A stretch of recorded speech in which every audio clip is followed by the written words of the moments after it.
Today we are going to learn what events are. So events are actions or occurrences of something that we specify to the program.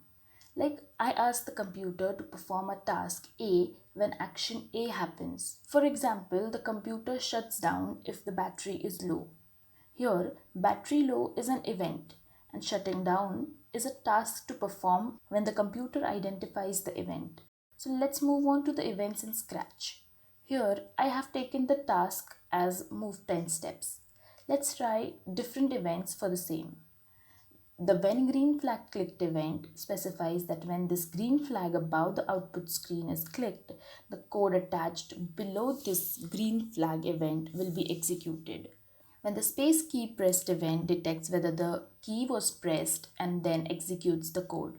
You can also select other keys from the drop-down given. When this sprite clicked event will be activated when you click on the sprite in the output screen and then execute the code attached below it. When backdrop switches to a certain specified backdrop, the following steps will be executed. For testing it, I will drag a switch backdrop block and select the required option.